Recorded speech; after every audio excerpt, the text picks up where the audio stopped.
7,600 steps, listening to Freakonomics radio. He's talking about universal basic income and the trials that have taken place in Canada and America. That shows promise of people not getting into kindly enjoying it and stopping work altogether.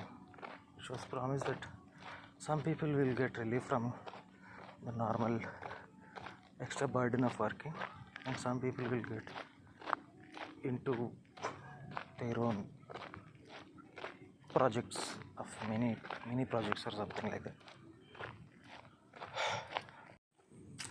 In that episode, he's also saying that like when the AI took over, and the AI will eventually took over, and we will become like what we have done to the pets, like dogs.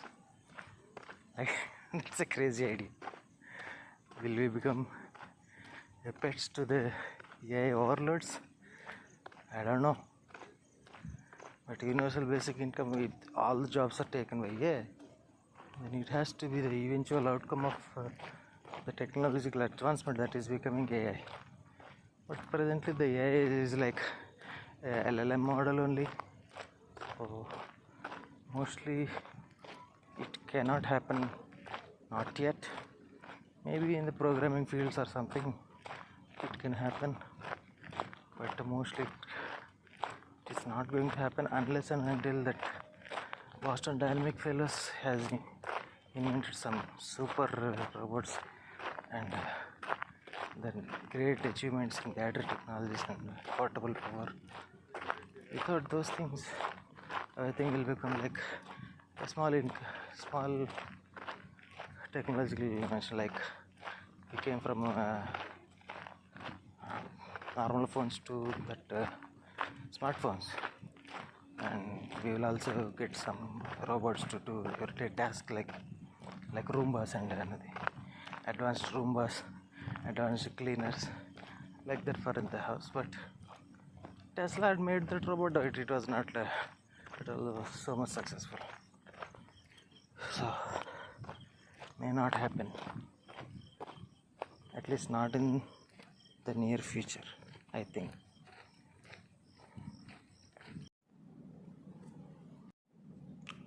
Okay, that's 10.7 thousand steps. Okay, and I'm listening to the podcast for Economics Radio. I have listened to some of the episodes. Yesterday I listened to one episode that financial literacy among Americans. Mostly what economists are saying, what personal financial gurus are saying, the difference. So the difference is, the economists will say the thing that needs to be done, like in engineer, cut to the point. But the financial gurus will say, like, if it makes you happy, you do it, and then you take on the next problem. In that way, the financial gurus will approach the finances of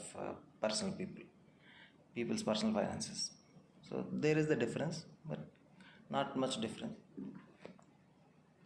And the next one is like is the US more corrupt or less corrupt than China?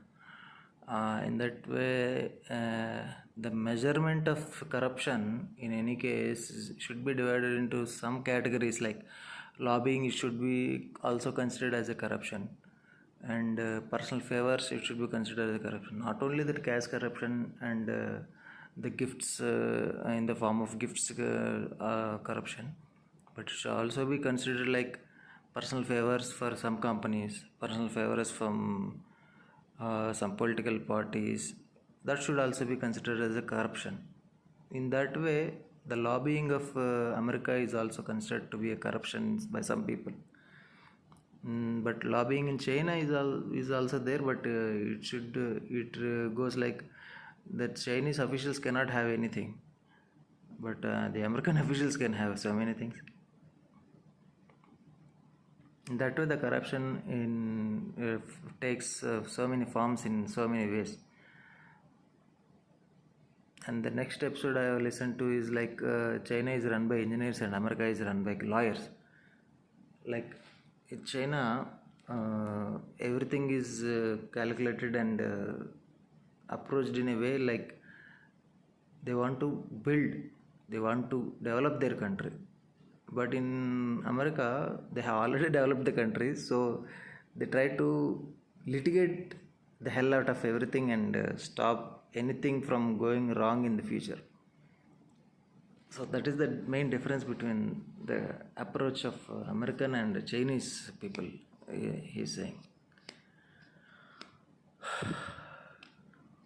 Those are the episodes I have listened today. Okay.